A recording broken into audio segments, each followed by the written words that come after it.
السلام عليكم ورحمة الله وبركاته. تعج الصيدليات بالمنتجات الدوائية التي تعد المستهلكين بتهدئة السعال والتخلص منه في مدة قياسية، لكن دراسات حديثة أظهرت أن لعصير الأناناس فوائد صحية، بل وحتى أن له قدرة شفائية تفوق شرب السعال ب5 مرات. قد يتطور السعال المزمن إلى حالة مرضية تستجوب استشارة الطبيب، علما بأن علاجه قبل تفاقمه يعد أفضل وسيلة لتجنب آثاره الصحية الخطيرة. سوف نقدم لكم علاجا منزليا للكحة القوية. يمكن التعامل مع الكحة القوية من خلال مكونات بسيطة من داخل مطبخك، وعدم الحاجة إلى الأدوية إلا لذوي الحالات التي تتطلب استشارة الطبيب. يعد الأناناس من الفواكه التي تحظى بشعبية واسعة لدى الكثيرين، فإلى جانب شكله المميز فإن مذاق الأناناس لذيذ، وفوائده الصحية كثيرة، والتي قد تكون غير معروفة عند الكثيرين. الأناناس غني بالفيتامينات والمعادن المفيدة للجسم، فضلا عن أنه يحتوي على مادة البروميلين، وهو إنزيم يتسم بخصائصه المضادة للالتهابات، والتي تكافح العدوى وتقتل البكتيريا، مما يجعل عصير الأناناس الطازج هو البديل الأمثل لشراب السعال. كما أثبتت دراسات حديثة أن عصير الأناناس أكثر فعالية من شراب السعال ب5 مرات.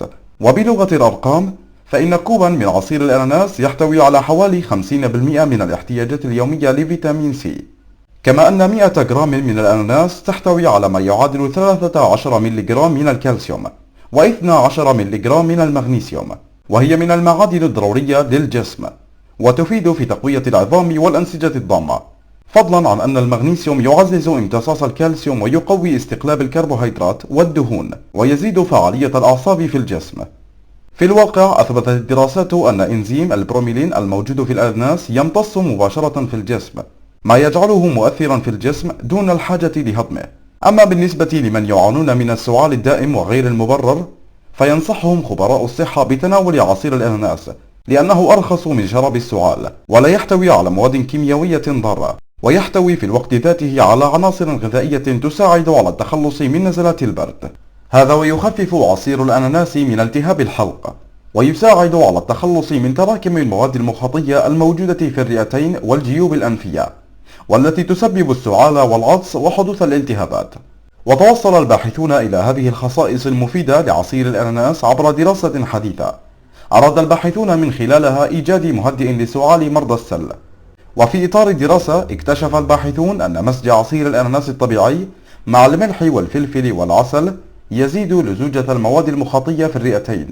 وفي دراسة أخرى وجد الباحثون أن مستخلص الأناناس قادر على إذابة المواد المخاطية بسرعة تفوق مفعول شراب السعال 5 مرات. لذلك ينصح خبراء الصحة من يرغبون باعتماد عصير الأناناس للتخلص من السعال بالبحث عن عصير أناناس غير محلى وخال من المواد الحافظة.